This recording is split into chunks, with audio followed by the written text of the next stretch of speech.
नमस्कार, आदाब, वर्जय, सत श्री अकाल। हम आपके मित्र दोस्त आशीर्वाद आपके लिए यह क्लास 11th की अधिकार की बात करेंगे कि 11th ने आपको क्या क्या अधिकार दे दिया है। जो 11th एनसीईआरटी की पुस्तक है उसने आपको यहाँ से अधिकार देना चालू कर दिया है, क्योंकि कुछ दिन बाद आप 18 के हो जाएंगे। तो 11th वाले ने कहा कि नहीं, अब इनको भी अधिकार देना चाहिए, क्योंकि माँ बाप से बगावत करने का उम्र हो गया है। कहीं भाग भूखा करके शादी उदी मत करना, ऐसा मत सोचना। अधिकार in the sense of rights क्या क्या होती है, और जो इंडियन कॉन्स्टिट्यूशन में मेंशन है राइट्स की बात, वो राइट्स क्या होती है उसके बारे में हम इसमें अध्ययन करेंगे। यह चैप्टर 5 है, पॉलिटिकल थ्योरी एंड इंट्रोडक्शन की अभी हम चर्चा कर रहे हैं इसी में, जिसको राजनीतिक सिद्धांत के बारे में एक परिचय के बारे में है, जिसमें चैप्टर 5 राइट्स की बात करता है। क्लास 11th में आप लोग 11th में चले गए ना, हाँ, इसीलिए राइट्स अब पढ़ना पड़ रहा है। राइट्स में इसमें क्या कह रहा है, आमतौर पर कहता है, आमतौर पर स्वीकृति, नागरिक और राजनीतिक अधिकारों के अलावा सूचना के अधिकार, स्वच्छ वायु के अधिकार तथा सुरक्षित पेयजल के अधिकार का भी दावा किया जा रहा है। क्या किया जा रहा है? दावा किया जा रहा है, जिसमें कहा है कि but apart from the generally accepted political and civil rights, people today are also making new demands for rights such as the rights of the information, rights of clean air and the rights of the safe drinking water। मतलब यह आपका अधिकार में शामिल किया गया है। हवा कैसा होगा? सुरक्षित ऐसा हवा होगा जिसमें आपको जो इधर उधर वाला जो गैस मिलता है ना, जो एसी चलाने से, फ्रिज चलाने से, कूलर चलाने से, या गाड़ी चलाने से, दोपहिया वाहन चलाने से, जितने भी चलाने से हार्मफुल जितने भी गैसेज होते हैं जिसके कारण से आपको नुकसान पहुंचती है, वह भी एक राइट्स के पार्ट्स है। जिसमें कहता है कि आपको क्लीन एयर की बात होनी चाहिए। एयर कैसी क्लीन होनी चाहिए? ड्रिंकिंग वाटर कैसी होनी चाहिए? वो भी क्लीन होनी चाहिए।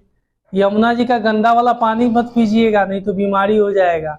बीमारी से भी लोग अक्सर मरा करते हैं गाँव की, क्योंकि आजकल जो वाटर होती है उसमें आयरन की मात्रा अधिक हो गई है, लेवल उसकी बढ़ गई है, जिसके कारण से इतनी बात की जाती है कि आप लोगों को जो भी पानी मिले या जो कुछ भी मिले वह सुरक्षित हो। इसीलिए आपने देखा कि अभी कोविड के situation, in this Covid period, pandemic of Covid, आपने देखा कि जो कोविड समय था इसमें आपको एक ऐसी नई प्रवृत्ति में ढालने का प्रयास किया जिससे आप कभी अवगत नहीं थे। जैसे अभी कभी किसी के मोहल्ले से आप मुंह बांध करके निकलता था तो आपको टपोरी कहता। कहा कि but apart from the Generally accepted political and civil rights, peoples today are also making new demands for rights such as the rights of information, rights to clean air और the right to safe drinking water। हमने देख लिया नए नए चीज़ों का, जिसमें कहा कि पानी हाइजीन के साथ वगैरह जो हम लोग पीनी चाहिए। जहां हम प्रायः अपने राजनीतिक और सार्वजनिक जीवन से जुड़े अधिकारों का दावा करते हैं कि हमारे सार्वजनिक जीवन में राइट्स क्या है, राजनीतिक जीवन में अधिकार क्या है, उसके बारे में हम चर्चा करते हैं। जिसमें कहते हैं कि वहीं हम सामाजिक और व्यक्तिगत संबंधों में भी अधिकार की भाषा का प्रयोग करते हैं।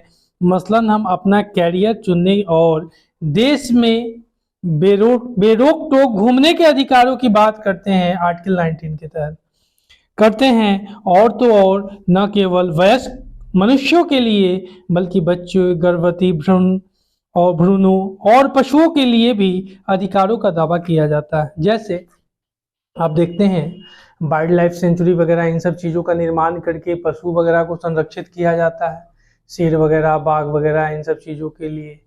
फिर आप देखते हैं कि चीता किसी और देश से भी मंगवाया जाता है। यह सब अधिकारों की बात करते हैं। जहाँ मनुष्य रहते हैं वहाँ उनको भी रहना चाहिए। ये सारे आपके राइट्स है जो आपको कुछ देखने को कहते हैं। जिसमें कहा कि rights are claimed not only in relations to our political and public lifes. but also in relation to our social and personal relationships. Moreover, rights may be claimed not only for adult human beings but also for children, unborn, foetuses and even animals, जो बच्चा नहीं जन्मा है उसके बारे में भी हम बात करते हैं। ये सारे अधिकारों की बात होती है। 5.1 इसमें देखिए कहता है कि अधिकार क्या है, what are rights, what are rights, rights क्या है, अधिकार क्या है। उसके बाद चर्चा करता है कि अधिकार मूल रूप से हकदारी अथवा ऐसा दावा है जिसका औचित्य सिद्ध हो। A right is essentially an essentialment और justify claim, जिसको क्लेम किया जा सकता है, न्याय उचित होना चाहिए। मतलब आप एक बालक हैं, एक बालक होने के नाते आपका अधिकार होता है कि स्कूल में आपको टीचर, अगर आपके पड़ोस वाले जो बगल में दाएं बाएं जो होते हैं बच्चे, अगर उनको खेलने का राइट्स है तो आपको भी खेलने का राइट्स। अगर वह क्रिकेट खेल सकते हैं तो आप भी क्रिकेट अपने मन चाहे चीज से क्रिकेट खेल सकते हैं। अगर सपोज दैट एक गरीब का बच्चा स्कूल में पढ़ सकता है तो एक अमीर का बच्चा भी स्कूल में पढ़ सकता है, या एक अमीर का बच्चा किसी हाईफाई स्कूल में पढ़ता है तो एक गरीब का बच्चा भी उस स्कूल में पढ़ने के लिए एबल होता है, उसके पास भी राइट्स है कि वो पढ़ सकता है। ठीक है, ये सारे राइट्स की बात होती है। आर्टिकल 20-21 भी देखेंगे, आर्टिकल 19 भी देखेंगे, जिसमें आपको प्राण एवं दैहिक स्वतंत्रता की बात करता है। 21 में जब आप जाइएगा तो आपको राइट टू एजुकेशन की बात करता है, जिसमें आपको कहता है कि अगर आप भारत के नागरिक हैं तो जिसमें आप आर्टिकल छोड़ दीजिए, जिसमें आप Indian constitution mention and article 21 कहा कि अगर आप भारत के नागरिक हैं तो आपको 6 से लेकर के 14 वर्ष तक शिक्षा निःशुल्क दी जाएगी। इसीलिए आपको शुरू क्लास से लेकर के 6ठा तक सब कुछ फ्री मिलता है, 8वां तक सरकारी वाले को। प्राइवेट वाले को तो माँ बाप पैसे वाले होते हैं इसलिए प्राइवेट में डालते हैं, गरीब बच्चे सरकारी में पढ़ते हैं, हमारी तरह हम भी सरकारी के बच्चे हैं। तो कहने का मतलब है कि in the sense of rights, अगर आपके पास राइट है तो आप किसी भी कार्य को कर सकते हैं। जैसे अभी कहा कि आप गवर्नमेंट वाले स्कूल में पढ़ेंगे तो आपका अधिकार है कि जो गवर्नमेंट है आपको किताब, खाना पीना सब खिलाएगा। मिड डे के नाम पर खाना भी देता है, मिड डे फूड जो होता है, मिड डे मील जिसको बोलते हैं, आपको खाना भी देती है गवर्नमेंट 8वीं तक। इसलिए बच्चे स्कूल छोड़ के नहीं भागते हैं, टिफिन खा करके भागते हैं। नहीं तो आजकल के बच्चे तो पीछे से कूद के भाग जाते हैं आप लोगों की तरह। तो आप लोग ऐसे नहीं है, ये जहाँ तक पता है। आगे देखते हैं फिर क्या कहता है कि उसके बाद इसमें कहा कि अधिकार मूल रूप से हकदारी अथवा ऐसा दावा है जिसका औचित्य सिद्ध हो। A right is essentially and entitlement और जस्टिफाई क्लेम। यह बताता है कि नागरिक व्यक्ति और मनुष्य होने के नाते हम किसके हकदार हैं। हम नागरिक हैं, इन सिटीजन ऑफ इंडिया। हमारे राइट्स क्या है, हम इंडिया के हैं तो हमारे राइट्स भी होगा। हम इलेक्शन लड़ सकते हैं, वोट डाल सकते हैं, शिक्षा ग्रहण कर सकते हैं, मुफ्त जो हम दे रहे हैं उसी अधिकार के तहत हम आपको शिक्षा दे रहे हैं। लेकिन सरकार आपको 8वीं तक देगी, हम आपको पूरे 12वीं तक मुफ्त शिक्षा देंगे। ऑनलाइन क्लासेज हमारी जो होगी 12वीं तक होगी। ये सरकार का इसमें नहीं है, हमारा अपना औचित्य है कि हम आपको शिक्षा देंगे, मुफ्त देंगे 12वीं तक। ठीक है, आगे बढ़ते हैं। फिर देखिए क्या कहता है, फिर कहता है कि उसी चीज को कहा in denotes what we are, इसे क्या है, entitled to a citizens and individuals and as human beings. ठीक है, ह्यूमन बींग, जिसमें कहा अधिकार उन बातों का द्योतक है जिन्हें मैं और अन्य लोग सम्मान और गरिमा का जीवन बसर करने के लिए, यानी उनको रिस्पेक्ट मिले और डिग्निटी मिले, वैसी लाइफ होनी चाहिए। जैसे आप एक पंक्ति में बैठ करके, गाँव में जब होती है एक लाइन लगा करके लोग बैठ करके खाते हैं, हमारे यहाँ भोज कहते हैं, यहाँ लोग को कहो तो पार्टी, भोज समझते भी नहीं। भोज होता क्या है, भोज का मतलब होता है कि अपने यहाँ किसी को खान पान पे बुलाने का काम भोज होता है, भोज। तो कहने का मतलब है in the sense of rights के तहत आपने देखा कि अगर एक पंक्ति में अगर 100 लोग बैठ करके खा रहे हैं, वहां पे कोई आपको ये नहीं कहेगा कि तुम नीची जाति के हो, तुम इस पंक्ति में बैठ करके नहीं खाओगे। वहां पे तब संविधान कहता है सुनो, article 14 equality before law, article 14 equality before law, कानून के समक्ष सबकी समानता होनी चाहिए। फिर कहा कि अगर हम कुछ अछूत कहा तो आर्टिकल 17 तुम्हारे ऊपर हम हावी करेंगे, कहता है अनटचेबिलिटी,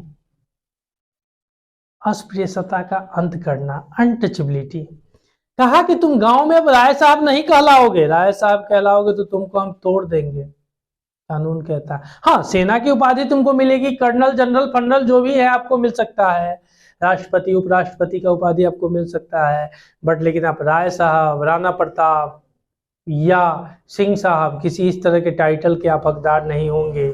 यह डिस्क्रिमिनेशन होता है, यह राइट्स का उल्लंघन होगा। इसलिए कहा कि सुनो, आर्टिकल 18 कहता है कि एबॉलिशमेंट होता है उपाधियों का, रिवॉर्ड का, रिवॉर्ड को खत्म करता है आर्टिकल 18। इस तरह से आर्टिकल 18 की बात करते हैं, रिवॉर्ड को खत्म करता है, मतलब किसी को राय साहब, नाना साहब, उसी तरह से महारानी झांसी की रानी लक्ष्मीबाई या किसी भी इन सब चीजों से उसको संबोधित नहीं कर सकते हैं। यह संविधान का उल्लंघन होता है। अगर ऐसा होगा तो पुलिस प्रशासन समाज की समानता यानी राइट्स, आपके राइट्स का या इक्वलिटी का हनन होने पर ठोक ठाक कर आपको बिठा सकता है। समझ पा रहे हैं? In the sense of rights, lots of think about your rights, discrimination, untouchability, equality before law, article 21 वाक जिसको हमने कहा स्पीच जो फ्रीडम होती है वो, मीडिया की राइट्स, ये सारे अधिकार आप भी मीडिया के पर्सन पे जाके खड़े होकर के कहीं बोल सकते हो। आर्टिकल 19 मीडिया को भी बोलने का अधिकार देता है, आर्टिकल 19 मीडिया को भी बोलने का अधिकार देता है, आर्टिकल 19 आपको भी बोलने का अधिकार देता है। जितना पावर मीडिया के पास है उतना पावर आपके पास भी है। एक बंदा सिविलियन भी कहीं कोर्ट में खड़ा होकर के लॉ के लिए लड़ सकता है, इट्स योर राइट। आप अपने बचाव में किसी वकील को न रख करके आप खुद वहां पे अपने तरफ से डिफेंस कर सकते हैं, इट्स योर राइट। एक नल या एक कुएं, एक समुद्र, एक जल या कहीं से भी अगर आप जल निकाल सकते हैं, इट्स योर राइट, उसके लिए आपको रोका नहीं जाएगा। लेकिन हाँ, उसमें कचरा फैलाइएगा तो आपको रोका जाएगा, तोड़ा भी जा सकता है, इट्स योर राइट। कंटिन्यू, चलिए फिर देखिए क्या कहा। फिर उसके बाद कहा है कि अधिकारों की दावेदारी का दूसरा अधिकार यह है कि वह हमारी बेहतरी के लिए आवश्यक है, वह हमारी बेहतरी के लिए आवश्यक है, जिसमें कहा कि ये लोगों को उनकी दक्षता और प्रतिभा विकसित करने में सहयोग करता है। जैसे कहा, स्कूल में जाना आपका फंडामेंटल राइट्स हो सकता है फंडामेंटल। स्कूल में जाकर के आप रायता नहीं फैला सकते हैं, कुर्सी टेबल डेस्क बेंच नहीं तोड़िएगा, तो उसमें अगर पकड़ाइएगा तो ठांस दिए जाइएगा। क्या होगा? ठांस दिए जाइएगा। मतलब आपको अधिकार मिला है उचित शिक्षा का, ना कि उचित प्रबंधों को तोड़फोड़ करने का। नहीं ना मिला है तो ऐसा नहीं किया कीजिएगा, ये गलत होता है। बच्चे को स्कूल में देखते हैं कि पढ़ने के लिए फ्री में मुफ्त शिक्षा मिलता है, तो वह पंखा टेढ़ कर देता है, खिड़की तोड़ देता है, ये गलत है।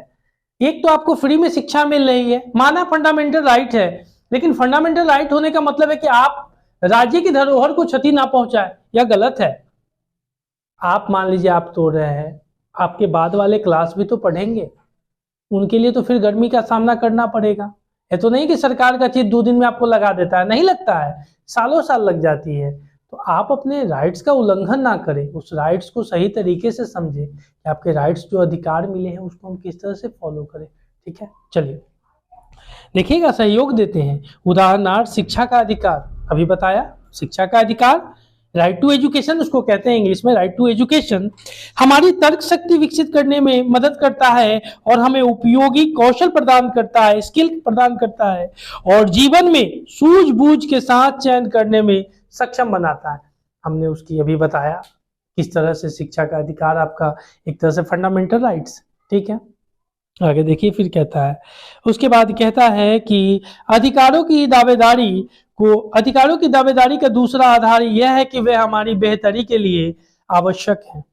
Another ground on which rights have been claimed is that they are necessary for our well-being, आपकी बेहतरी के लिए, अच्छे के लिए। कहता है व्यक्ति के कल्याण के लिए इस हद तक शिक्षा का अनिवार्य समझा जाता है कि उसे सार्वभौमिक अधिकार माना जाता है। शिक्षा का बात जो करते हैं, अधिकारों की हमारी परिभाषा के अंतर्गत धूम्रपान सुट्टा बहुत चलता है, मतलब गलत बात है, कहा अंतर्गत धूम्रपान अथवा प्रतिबंधित दवाओं के सेवन को अधिकार के रूप में मान्यता नहीं दिया गया है। अब आप नहीं कहिएगा, आप ही नहीं कहिएगा पटियाला पैक मेरा अधिकार है, इट्स नॉट योर राइट्स। 18 के बाद आप लेते हैं, मैच्योरिटी हो जाती है, आप बालिग हो जाते हैं इसलिए, लेकिन उससे पहले आप नहीं करना है Patiala peg it's my right, no. Beer it's my right, no. धूम्रपान it's my right, no. It's wrong way, यह गलत है। वैसी चीज जो आपके शरीर को क्षति पहुंचाती है, जिससे आपको हार्म होता है, वह आपका राइट नहीं है, वह आपका राइट नहीं है, इट्स नॉट योर राइट। इसको राइट समझ के नहीं कहिएगा। रियलिटी है कि स्कूल जो है, स्कूल धर्म प्रचार प्रसार के लिए नहीं कहा गया है, उसमें धर्म प्रचार प्रसार भी नहीं करना है। स्कूल के 500 मीटर के दायरे में सिगरेट विगरेट भी नहीं बेचना है। ये सारे राइट्स, इस पर आप क्लेम कर सकते हैं, क्योंकि नहीं बेचना है। एक तरफ आप पौधा लगा रहे हैं कि पौधा बड़ा होगा, देश का एसेट बनेगा, और दूसरी तरफ पौधा के लिए डंडी दे रहे हैं, बेच रहे हैं, सिगरेट पे सिगरेट बेचे जा रहे हैं, बच्चा मारे जा रहा है, लेकिन उस पर प्रशासन का कोई नजर नहीं होता है। यह गलत है, it's not your right. Obligation लगाई जा सकती है। राइट्स का मतलब होता है कि जिससे आपके शरीर का उचित औचित्य रूप से विकास हो, ना कि उस चीज से जो मादा पदार्थ होती है उससे आपके शरीर का ग्रोथ रुक जाए। ठीक है, आगे बढ़ते हैं। फिर देखिए क्या कहता है, उसी चीज को कहा, in term of our definition of rights, smoking और talking blended dries can not be claimed as a rights. आप इसके लिए क्लेम नहीं कर सकते हैं कि ये हमारा राइट है। ठीक है, समझ में आ रहा है राइट? Very good. अब देखा, where do rights come from, यह अधिकार आपको कहां से मिलते हैं। ठीक है, जिसमें कहा अधिकार कहां से आते हैं। 17वीं और 18वीं शताब्दी में राजनीतिक सिद्धांतकार तर्क देते थे कि हमारे लिए अधिकार प्राकृतिक या ईश्वर प्रदत्त है और हमें जन्म से वे अधिकार प्राप्त हैं, परिणाम तक कोई व्यक्ति या शक्ति उन्हें छीन नहीं सकता। मतलब हम जन्म लिए हैं तो हमको राइट्स मिल गई है, जन्म लिए हैं बाय बर्थ, तो आपका गर्दन काट देते हैं, हमको अधिकार है, काट दें, ये अधिकार नहीं है। इस पे हनन करने के लिए ऊपर से पुलिस बैठी हुई है, तोड़ेगी लॉ एंड ऑर्डर को कायम करने के लिए। राइट्स का मतलब अभी कहा, राइट्स का मतलब यहां हमने इक्वालिटी चैप्टर में भी बताया था, वैसी समानता या वैसी इक्वालिटी जिससे समाज को खतरा ना हो, वैसा अधिकार जिससे किसी सोसाइटी को खतरा नहीं हो। अगर उस अधिकार से किसी सोसाइटी को खतरा होती है, किसी सामाजिक तत्व को खतरा होती है, तो उस अधिकार को हनन करने के लिए ऊपर में पुलिस प्रशासन बैठी हुई है, आपको तोड़ तोड़ के ठीक करेगी। समझ में आ रहा है? Do you understand with me in this time? Okay, चलिए आगे कहा इन द 70, आगे है उसमें, यानी दो तरह के, एक अधिकार नेचुरल और दूसरा गॉड गिफ्टेड। ससुरी के देखिएगा, एक नेचुरल मतलब जन्म लिया है ना, वहां से मिल गया, दूसरा बाय बर्थ। हाथ तरीके सुनिए यहां पे क्या कहा, नेचुरल जन्म लेना आपका प्राकृतिक था, आपने जन्म लिया। सांस लेना आपका क्या है, बाय बर्थ मिला है ईश्वर द्वारा, by God, G O D, by God G O G. Oh my God, ही का दे दिया, ओ माय गॉड, ही का दे दिया। फिर आगे कहता है, सुनिए अभी और बाकी है, फिर आगे बढ़े, ऊपर से कहा GOVERNMENT, इट्स कॉल्ड गवर्नमेंट। कहा I know that you have lots of right but I have already power. अगर आप गलत कीजिएगा तो उस राइट को रोका जा सकता है। जैसे कि दिल्ली कांड 2013 में हुआ था, निर्भया हत्याकांड हुआ था। एक लड़की के साथ गलत किया गया, बाद में उसको संविधान द्वारा फांसी दी गई। बाय बर्थ वाले को, गॉड वाले को काटा कि नहीं, जिसको सांस लेने का अधिकार था। ताज हमला 8/11 था ना, 8/11। कहा भैया आपको औकात है, रोकिए, प्रशासन उसको रोकता है। अभी कहा वैसी राइट्स जिससे दूसरे को क्षति ना हो वह आपके लिए राइट्स हो सकती है, बट वैसी राइट्स जिससे दूसरे को हानि पहुंचे, हार्म पहुंचे, वह राइट नहीं होगा। समझ में आ रहा है? इसी को राइट्स कहते हैं। ऊपर कानून प्रशासन बैठी हुई है, लॉ एंड ऑर्डर कायम हुआ। आपने देखा अभी हाल फिलहाल की घटना है, दिल्ली में लाल किला पर लोगों ने चढ़कर उपद्रव मचा दिया, उनके खिलाफ FIR हुआ FIR हुआ, जेल भी हुए, सब तरह की बात हुई। आप किसी भी कानून का विरोध करने के लिए, गांधी दो सिद्धांत बताता हूं, दो व्यक्तियों के बीच के डिफरेंस बताता हूं राइट्स के बारे में।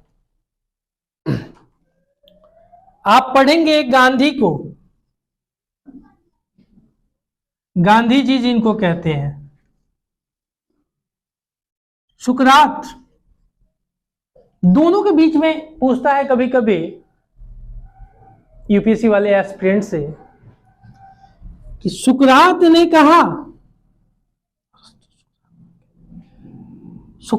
कहा, इनको जहर का विष पीना पड़ा था। सुकरात ने कहा कि राज्य का कानून कैसा भी हो, स्टेट्स जो गवर्न है उसकी लॉ किसी भी तरह की हो, उसके नागरिक को मानना चाहिए। सुकरात ने विष का प्याला पिया था, सुकरात ने विष का प्याला पिया था जेल के अंदर। और गांधी कहे कि राज्य का कानून अगर जन के विरोध में हो, जन का उससे कल्याण नहीं होता है, उस कानून को काट दो, गलत करो, वह कानून सही नहीं है। एग्जाम्पल के तौर पर आपने देखा था गांधी ने दांडी मार्च किया था, नमक बनाए थे, कानून वह राज्य के विरोध था, इसलिए उन्होंने इसका विरोध किया। तो दोनों के बीच में इसी तरह से एग्जाम्पल के तौर पर आप कह सकते हैं राइट्स वैसा जिससे दूसरे को क्षति ना पहुंचे।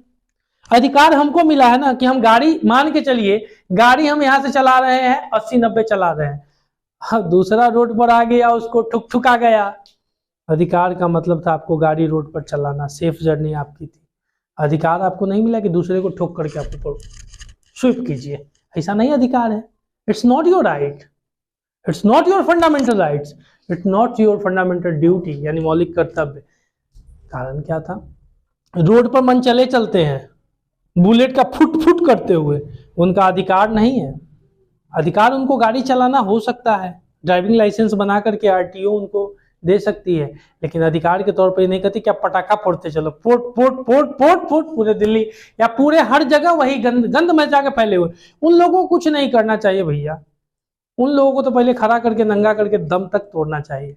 यह आपका अधिकार है, यह आपका अधिकार हो सकता है, लेकिन गलत है। पहले तोड़ दीजिए, फिर अधिकार तो फिर चलेगा कोर्ट में। ये गलत है, क्योंकि उनसे दूसरे लोगों को, अब मान लीजिए कुछ लोग ऐसे हैं जिनको नॉइज पॉल्यूशन की वजह से इलनेस होती है, बीमारियां होती हैं, तो वो तो उनके वजह से दिक्कत होगी ना। बहुत लोग हैं जिनको, अब मान लीजिए आप गाड़ी खूब चला रहे हैं, अब जन्म नहीं लिए हैं, 14 साल में बाबूजी गाड़ी दे देते हैं, हायोबुसा खरीद के, दुकाती खरीद के। अब आप तो एगो तो अपने जाइएगा दुकाती लेके, हायोबुसा, और दूसरा बाबूजी भी जाएंगे 3 साल के लिए। ये गवर्नमेंट एक अधिकार, आपके अधिकार को हनन करने के लिए एक दूसरा, आपका अधिकार तो था गाड़ी चलाना, लेकिन 18 से पहले चलाइएगा तो अंदर ठेले भी जाइएगा।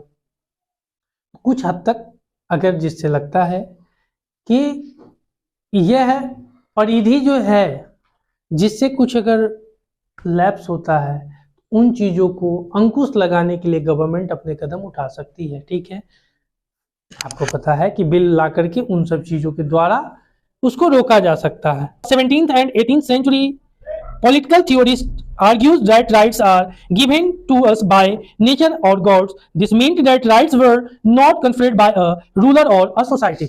जिसमें कहा इनके द्वारा मनुष्य के 3 अधिकार, या जो ऊपर वाले जो विचारधारा थे, जो मानते थे राजनीतिक सिद्धांतकार तर्क के आधार पर जो राइट्स है उनको 3 तरह से जैसे कि देखा गया है। ईश्वर के द्वारा मनुष्य के 3 अधिकार को चिन्हित किया गया है।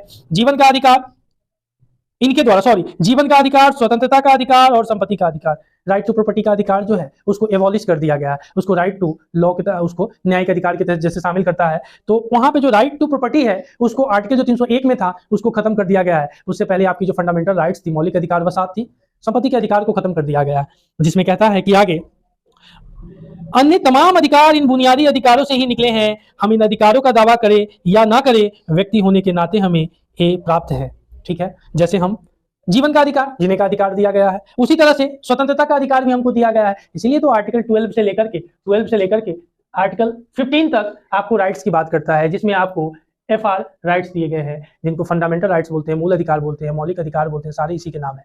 आर्टिकल 12 to 35 दिए गए हैं। उसके बाद आर्टिकल 36 से लेकर के 51 या आपको DPSP दिए गए हैं, directive principle of state policy, जिसको कहा जाता है, यह आपको दिए गए हैं। इसके बाद बढ़िएगा 51 क, जिसको फंडामेंटल ड्यूटी दिया गया है, मौलिक कर्तव्य दिया गया है। यह सब आपको संविधान द्वारा प्रदत्त अधिकार है, राइट्स है, जिनको आप कहीं भी यूज कर सकते हैं, बशर्ते आप गलत ना हो तब। ठीक है, आगे थोड़ा और देखते हैं। उस तरह से क्या राइट टू लाइफ किया, लिबर्टी देखा, और संपत्ति यानी प्रॉपर्टी के बारे में देखा। प्रॉपर्टी वाले को काट दीजिएगा, संपत्ति का अधिकार ऐसा नहीं है, नहीं तो कानून से डेली मारपीट हो जाएगा। इसलिए होगा कि मान के चलिए सरकार को मन है जब भी जिस जमीन को लेने का ले लेती है कि नहीं, रोड बनाने के लिए, मल्टीनेशनल कुछ ऑफिस बनाने के लिए लेती है। अगर वैसा होता कि यह आपका फंडामेंटल राइट्स है तो आप कहते हैं मेरा फंडामेंटल राइट, आप सीधा कूद के सुप्रीम कोर्ट पहुंच जाते आर्टिकल 32 के तहत।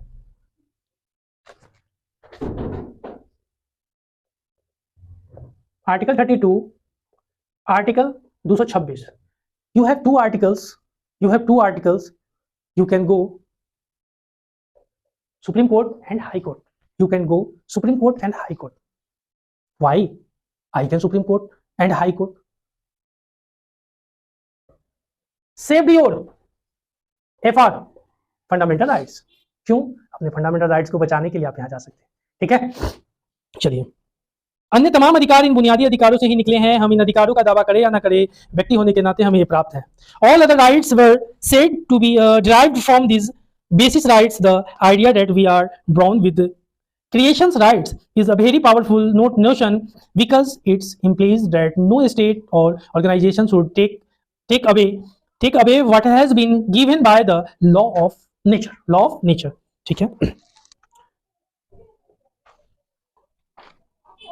उसके बाद कहता है कि हाल के दिनों में मानवाधिकार ज्यादा प्रचलन में रहा है। सभी मनुष्य एक आंतरिक मूल्य से संपन्न होते हैं और उन्हें स्वतंत्र रहने तथा अपनी पूरी संभावनाओं को साकार करने का अवसर मिलना चाहिए। और इस विचार को इस्तेमाल नस्ल, जाति, धर्म और लिंग पर आधारित मौजूद असमानताओं को चुनौती देने के लिए किया जा सकता है। ठीक है, जिसमें कहा the conceptions of a free and equal self in increasingly being based to challenge existing inequalities based on race, caste, religion and gender. कहा अधिकारों की इसी साझेदारी पर संयुक्त राष्ट्र के मानवाधिकार का सार्वभौमिक घोषणा पत्र बना है और today the UNA universal declarations of human rights builds upon the understanding of rights and attempts to recognising those claims that the world community collectively sees as being important for leading a life of dignity and self respect। ठीक है, हमें rights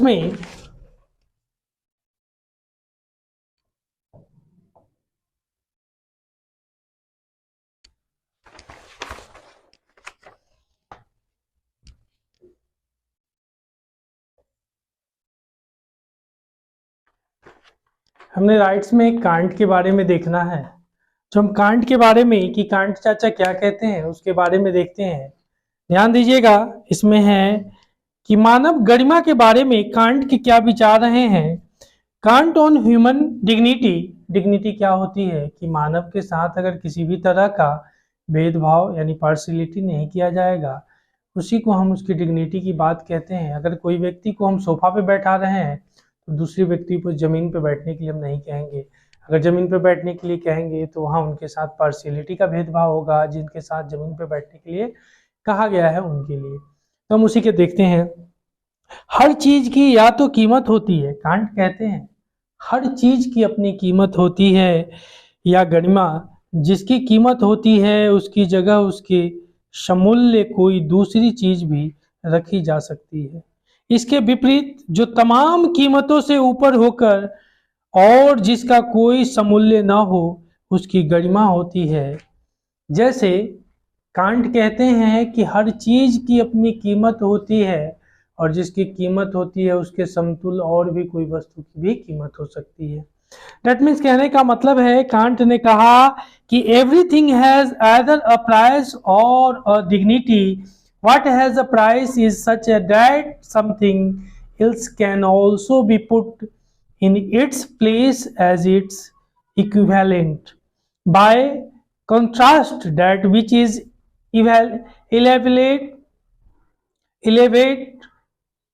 elevate above all price and admits of no inequivalent has a dignity। यानी can't के हिसाब से, can't सीधा कहते हैं कि दुनिया की ऐसी कोई भी चीज़ है अगर उसकी कीमत लगाई जा सकती है तो उसके समतुल्य और भी कोई वस्तु रखी जा सकती है। तो कांट लोगों को मूल्यात्मक बनाने की बात करते हैं, वैल्यूएबल, उनकी वैल्यू की बात करते हैं कि उनकी कॉस्ट किस तरह से की जाती है। तो कांट के बारे में, जो कांट चाचा हैं उनके बारे में, जो बंदे यूपीएससी वगैरह की तैयारी करते हैं उनके बारे में, उनके विचारों को पढ़ना है, गांधी के विचारों को पढ़ना है, इन सब के विचारों के बारे में पढ़ना है। चलिए उसके बाद आगे देखते हैं। कहता है मसलन हम आज प्राकृतिक पर्यावरण की सुरक्षा की जरूरत के प्रति काफ़ी सचेत। जो नेचर है, जो इन्वायरमेंट है, हम उसकी सेफ्टी के बारे में ज़्यादातर बात करते हैं कि उनको किस तरह से सेफ रखा जाए, किस तरह से क्लाइमेट, क्योंकि दिन प्रतिदिन क्लाइमेट चेंज हो रही है। आपको पता है कि क्लाइमेट चेंज, जो क्लाइमेट होती है उसकी चेंजिंग जो होती है 30 से 50 वर्षों के अंतराल में होती है।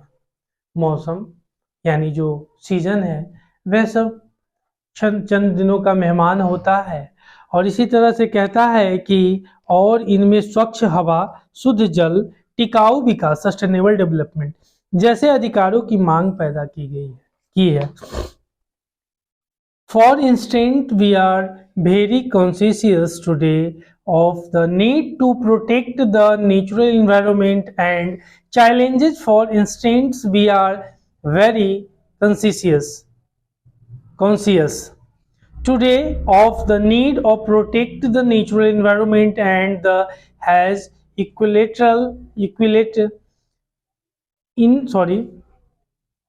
generated demand for rights to clean air, water, sustainable development and this life.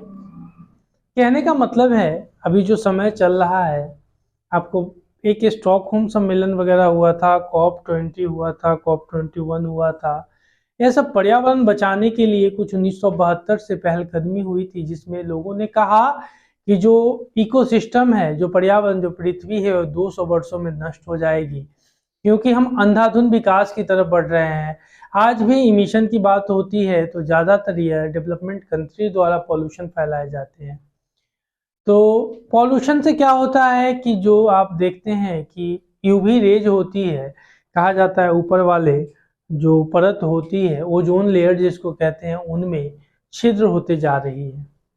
ठीक है, ड्यू टू रीजन आप जान सकते हैं कि वहाँ पे जो लोगों के द्वारा इतनी ज़्यादा उत्सर्जित की जाने वाली जो गैसेज होती है, आप एसी के माध्यम से देखते हैं, फ्रिज के माध्यम से देखते हैं, एक्सेट्रा। आप जब कोल का दहन करते हैं, मतलब कोल बर्निंग करते हैं, वहाँ पे आप देखते हैं, पेट्रोल दहन करते हैं वहां पे देखते हैं इन सबसे निकलने वाली जो हार्मफुल गैसेज होती है, यह सारी गैसेज इसके कारण बनती है कि जो ओजोन परत है उसमें छिद्र होने का काम हो रहा है। तो इसी तरह से कहते हैं, आगे देखना, यह सारे आपके राइट्स में हैं। कारण है कि अगर एयर खराब मिलेगा तो आपका अधिकार का हनन होगा, वाटर अगर क्लीन नहीं मिलेगा तो वहां आपके अधिकार का हनन होगा। यह सारे अधिकारों को बताता है। ठीक है, आगे देखिए, राइट ऑफ इंफॉर्मेशन या राइट टू, जिसको हम लोग आरटीआई कहते हैं, आरटीआई कहते हैं, 2005 में लागू किया गया, 13 अक्टूबर 2005 में। जरा इसके बारे में देखते हैं क्या कहता है, नोट डाउन कर लीजिएगा। इसमें right to information empowers every citizen to seek any information from the government, inspect any government documents and seek certified photocopies. Therefore, yani rights to information also empower citizens of officially inspired any government work or to take the sample of materials used in any work. Act 2005, Central Act 2022 of 2005, 30 days repel, यानी इसमें 30 days, हाँ, penalty 250 per day, 250 per days. Officers, right to information is a part of fundamental rights. RTI is a parts of fundamental right. FR, fundamental rights, article 19A, article 19 column 1 of the constitution, article 19 column A say that every citizen has freedom for speech and expression.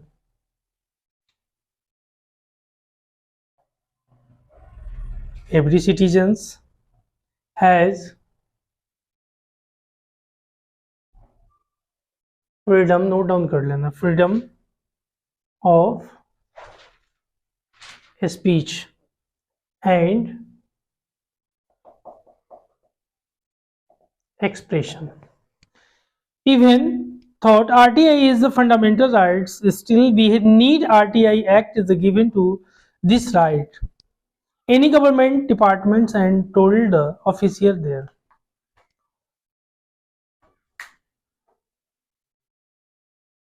RTI, right to information, इसे 2005 में act के तहत इसको लागू किया गया था।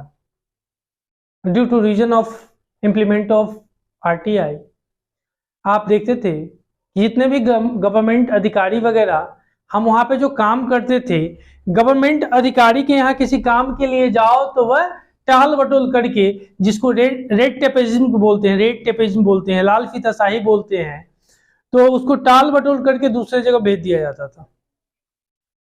तो उस जगह पे क्या हुआ कि सरकार ने पहलकदमी की कि इस तरह का अगर हालात रहे तो लोगों की जो कल्याण की बात होती है वह कम हो जा रही है, नहीं हो रही है।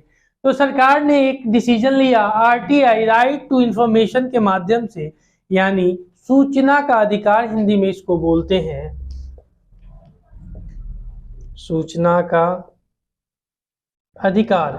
राइट टू इंफॉर्मेशन, अगर आप किसी भी कार्यालय में अपने जो भी डॉक्यूमेंट वगैरह सबमिट करते हैं वह डॉक्यूमेंट समय से नहीं पहुंचती है, आप शायद 10 रुपये या कुछ फ्री में होता है, 10 रुपया का एक एप्लीकेशन RTI डाल सकते हैं। आप RTI डाल दिए, जो लाल फीताशाही जिसको रेड टेपिज्म बोलते हैं, वह बंदा अपने काम को करने से इनकार कर रहा है, डिले कर रहा है, वो अगर 30 दिन के अंदर, PM पे मत डालिएगा, PM को छोड़ दीजिएगा, मतलब हायरार्की पोस्ट जो है PM है, राष्ट्रपति, इन सबको छोड़ करके जितने भी हैं जिला स्तर पर, या मतलब कहिए तो ऊपर से 2-4-10 पोस्ट छोड़ करके कहीं भी डाल दीजिए। तो उस जगह पे आरटीआई या आपके फंडामेंटल राइट्स आर्टिकल 91 कॉलम क, इसको एक या क भी बोलते हैं, में शामिल किया गया, जिसके माध्यम से आप किसी भी अधिकारी, ऑफिसर, शिक्षक, दुनिया के किसी भी प्राइवेट में मत डालिएगा, only use for governmental issue, government वाले में, प्राइवेट वाले में मत डालिएगा। अब सेंट जॉन्स एकेडमी में डालिएगा ना, सेंट जॉन्स स्कूल में, तो वो आपको अधिकार देने के लिए बाध्य नहीं है, पहला नंबर बात। हाँ, गवर्नमेंट वाले स्कूल में डाल दीजिए, कहीं भी डाल दीजिए, कोई दिक्कत नहीं, एकदम डाल दीजिए, ठोक दीजिए, कोई दिक्कत नहीं है। तो इस तरह से जो फंडामेंटल राइट्स आपको मिला है, तो 30 दिन के अंदर अगर वो आपको जानकारी नहीं देते हैं, 30 दिनों के अंदर,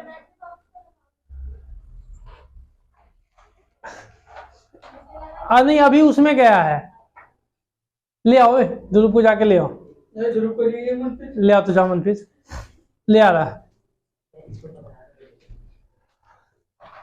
जल्दी आ जा, आ जा रहा है, रुक जाइए।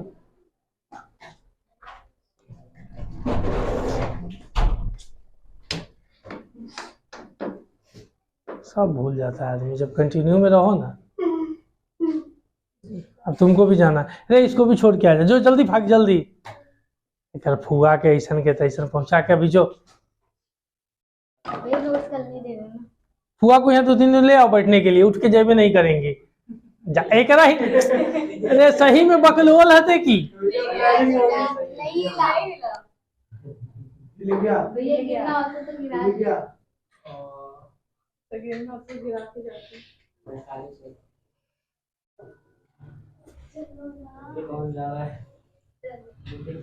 अबे कालिया छोड़ दे यार, माथा मत गरम कर, जाए दोनों, छोड़ दे जल्दी, जो जो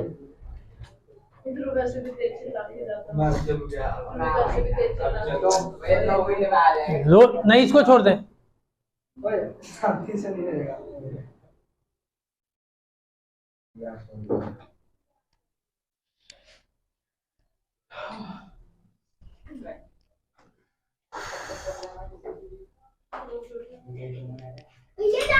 ओए कहाँ जा रहा है? ठीक है, मन लग रहा है? हाँ ठीक है। ओए बोतल भी है तेरी, ध्रुव बोतल भी है, ओए बोतल भी है, बोतल भी है, ले भाई ले, ठीक है।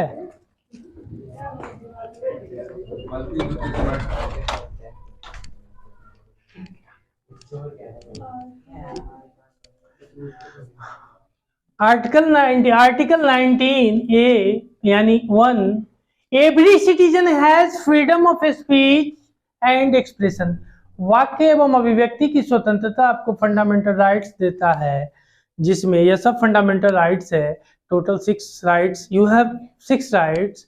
तो यह फंडामेंटल राइट्स आपको, उसके तहत आपको यह राइट मिलते हैं, जिसमें अगर कोई अधिकारी के पास आपने आरटीआई डाला है, मतलब ठोक दिया है, तो उस अधिकारी का ये ड्यूटी है कि वह आपको 30 दिन के भीतर जवाब दे, अन्यथा उनको जुर्माने के तहत 250 रुपया प्रतिदिन के हिसाब से देना पड़ेगा, वो आपको देंगे। अधिकारी पार्टी वाटी होगा उसी से। तो यह आपका सूचना का अधिकार है, 2005 में इसको लागू करा गया है, 13 अक्टूबर 2005 में आरटीआई को लागू किया गया। यह आपका पूछता है कि आरटीआई जो अधिकार है वह कौन सा अधिकार है, कानूनी अधिकार है, उसके बाद मौलिक अधिकार है, उसके बाद मौलिक कर्तव्य है, या कोई अदर दे देगा। तो याद रखिएगा, मौलिक अधिकार, मौलिक कर्तव्य, कर्तव्य ड्यूटीज को कहते हैं, जो आर्टिकल 15(1) क में आता है, फंडामेंटल ड्यूटीज, और यह आपका फंडामेंटल राइट है, FR, फंडामेंटल राइट शब्द जहां मिलेगा उसको ठोक दीजिएगा, यह आपका फंडामेंटल राइट्स है। चलिए आगे देखिएगा, कहता है कानूनी अधिकार और सत्ता, legal rights and the state, अधिकार सिर्फ यही नहीं बताते कि राज्य को क्या करना है, वे यह भी बताते हैं कि राज्य को क्या नहीं करना है। उसी चीज को कहा, right not only indicate what the state must do. They also suggest that the state must refrain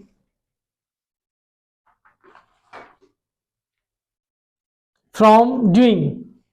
कहा may rights to liberty as a person for instance suggests that the state cannot simply suggest me at its own will. कहा राज्य संपूर्ण प्रभुत्व संपन्न सत्ता हो सकता है, मतलब उसकी अपनी सोवरेनिटी हो सकती है किसी भी स्टेट्स की, उसके द्वारा निर्मित कानून बलपूर्वक लागू किए जा सकते हैं। वह अपनी लॉ को इन्फोर्समेंट में लाने के लिए फोर्स से आपके ऊपर लागू कर सकती है, लेकिन संपूर्ण प्रभुत्व संपन्न राज्य का अस्तित्व अपने लिए नहीं बल्कि व्यक्ति के हित के लिए होना चाहिए। मतलब जो भी सॉवरेन स्टेट है, जो सॉवरेनिटी की बात करते हैं, उसकी जितनी भी कोई भी नीति होगी वह पब्लिक के लिए होनी चाहिए, ना कि सेल्फ के लिए होनी चाहिए। ठीक है, आगे देखना। Our rights ensure that the authority of the state is exercised without violating the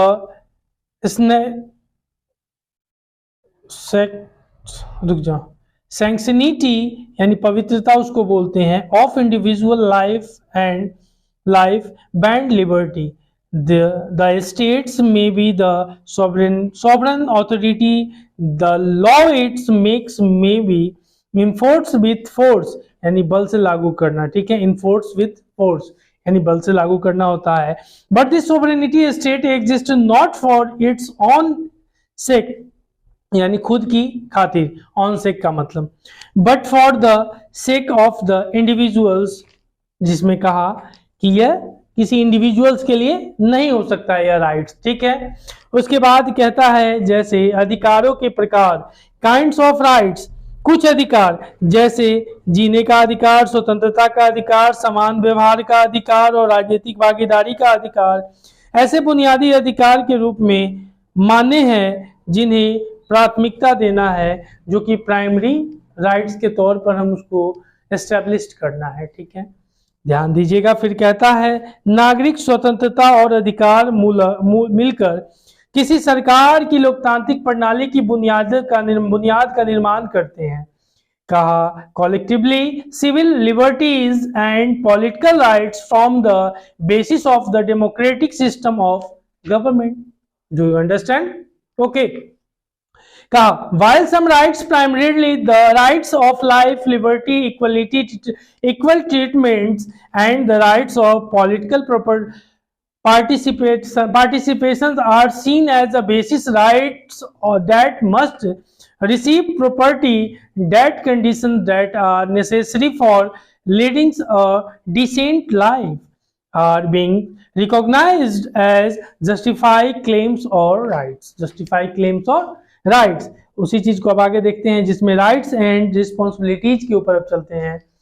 उसके बाद जिसमें कहता है इसमें कि अधिकार न केवल राज्य पर जिम्मेदारी डालते हैं वह खास तरीके से काम करके, बल्कि हम सब पर भी जिम्मेदारी अदा करते हैं, मतलब हम पर भी जिम्मेदारी अदा करते हैं। कहा rights not only place obligations, केवल ऑब्लिगेशन के लिए राइट्स नहीं होते हैं, upon the states to act in a certain way, for instance to ensure sustainable development, but they also place obligations upon each of us. ठीक है, देखिएगा example के तौर पर टिकाऊ विकास का मामला, इसमें देखिएगा मेरे अधिकार सबके लिए बराबर और एक ही अधिकार के सिद्धांत से सीमाबद्ध है। My rights are in other words limited by the principles of equal and same rights for all. Same rights for all, सबके लिए बराबर। गोपनीयता का अधिकार क्या होता है? If I take pictures of a person bathing in his house without his consent and post them on the internet, that would be a violation of his right of privacy. Do you understand? गोपनीयता का अधिकार, आप किसी के private चीज को सार्वजनिक तौर पर सोशल मीडिया पर अपलोड करते हैं तो वहां पे वह प्राइवेसी का अधिकार कहा जाता है। अगर हनन होता है गोपनीयता का अधिकार तो उसके लिए आप पर मुकदमा चलाई जा सकती है। ठीक है, आगे देखिएगा एक फैक्ट्स के तौर पर 10 दिसंबर यानी 10 दिसंबर 1948 को संयुक्त राष्ट्र की सामान्य सभा ने मानवाधिकार की सार्वभौमिक घोषणा को स्वीकार और लागू किया। On 10 December 1948, the General Assembly of the United Nations adopted and proclaimed that Universal Declaration of Human Rights, यानी मानवाधिकार के ऊपर एक डिक्लेरेशन स्वीकार किया। यूएनए के 6 टोटल असेंबली है। यूएनए जो है यूनाइटेड नेशन, उसके टोटल 6 है, जिसमें the United nation general assembly, उसके बाद अगर बात करते हैं इसी तरह से करके टोटल 6 है, बता रहा हूं। देखिएगा पहले charter and 5th chapter and यहां तक हो गया है, लेकिन यूएनए के बारे में चैप्टर आपका समाप्त हो गया है। लेकिन यूएनए के बारे में हम चर्चा करते हैं, जिसको संयुक्त राष्ट्र मुख्यालय, जो यूएनए है उसका जो मुख्यालय है वह न्यूयॉर्क में है। याद रखिएगा, लिख लीजिए, संयुक्त राज्य का मुख्यालय न्यूयॉर्क में है। पहली सत्र में 10 जनवरी 1946 को इसकी बैठक हुई थी। पहली जो सत्र चली थी 10 जनवरी 1946 को बैठक हुई थी मेथोडिस्ट सेंट्रल हॉल में लंदन और शामिल 51 संस्थापक देश के प्रतिनिधियों द्वारा की गई थी। 51 सदस्य थे, 51 मेंबर्स थे जब इसकी एस्टेब्लिशमेंट की गई थी यूएनए। ठीक है, आगे देखिएगा, उसके बाद कहता है प्रत्येक देश का एक वोट वैल्यू होता है। 1945 सदस्य 1945, ठीक है, और वर्तमान में 193 सदस्य इसके हैं। भारत भी उसका एक हिस्सा है। टोटल 193 कंट्रीज को इन्होंने वैलिड घोषित किए हुए हैं। ठीक है, आगे देखिएगा 6 प्रमुख में से एक है यूएनए, हाँ संयुक्त राष्ट्र इसमें कहता है। आगे देखिएगा संयुक्त राष्ट्र के अंगों यानी यूएनए मुख्य अधिकारहीन के रूप में सेवारत, नीति निर्माण और संयुक्त राष्ट्र के प्रतिनिधि के अंग संयुक्त राष्ट्र का एक अंग है, और यूएनजीए यानी संयुक्त राष्ट्र के बजट लिए जिम्मेदार है। यानी यूएनजीए संयुक्त राष्ट्र के लिए बजट भी तैयार करता है, और सुरक्षा परिषद के गैर अस्थायी सदस्यों की नियुक्ति, संयुक्त राष्ट्र के महासचिव की नियुक्ति, संयुक्त राष्ट्र प्रणाली के अन्य भागों से रिपोर्ट प्राप्त करना और प्रस्तावों के माध्यम से सिफारिशें करना। ठीक है, यहां अगर कोई संयुक्त राष्ट्र में अगर कोई चीज पास करना पड़ता है 2/3 बहुमत की आवश्यकता पड़ती है, 2/3 ऑफ। हाँ, कहा शस्त्र सेकेंड न्यूयॉर्क के तीसरा पेरिस में हुआ, सेकेंड शस्त्र इसका न्यूयॉर्क में इसका अस्थायी मुख्यालय है। आगे देखना, the United nation has 6 principles organs, इसके जो है इसमें है जो कहा द जनरल असेंबली के नाम से जाना जाता है, लिख लो। इसके 6 यूनाइटेड नेशन के जो 6 असेंबली है लिख लेना।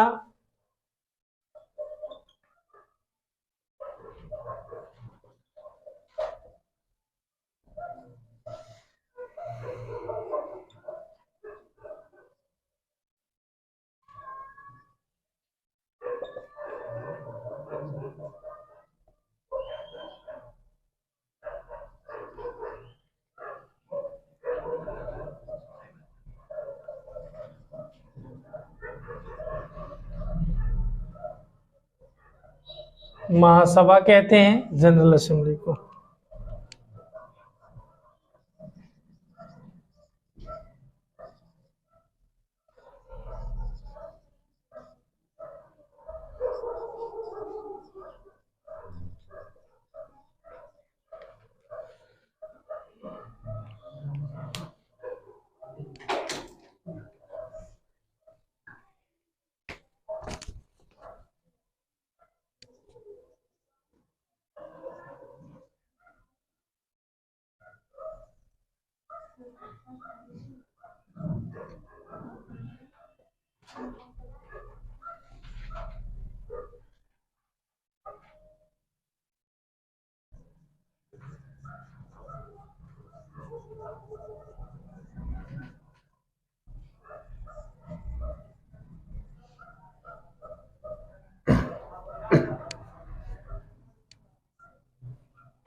सेक्रेटरियल, सचिवालय।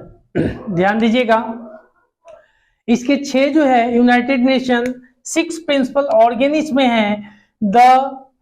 आप देखते हैं द जनरल असेंबली यानी महासभा के नाम से, द सेक्रेटरी काउंसिल सुरक्षा परिषद के नाम से, the economics and social council आर्थिक और सामाजिक परिषद के नाम से, उसके बाद द ट्रस्टीज वही ट्रस्टीज, उसके बाद द जो इसमें लोग अपना फंड वगैरह की काम करते हैं, the international courts of justice यानी अंतर्राष्ट्रीय न्यायालय के न्यायाधीश से संबंधित, उसके बाद द सेक्रेटरियल यानी सचिवालय से संबंधित, और ये सारे उसके ऑर्गेन्स हैं, 6 ऑर्गेन्स हैं। ठीक है, कहता है कि एकमात्र निकाय जिसमें संयुक्त राष्ट्र के सभी सदस्यों के प्रतिनिधित्व किया जाता है और महासभा संयुक्त राष्ट्र चार्टर के दायरे में किसी भी समाज से संबंधित विचार विमर्श पर्यवेक्षीय वित्तीय और वैकल्पिक कार्यों का प्रयोग करती है।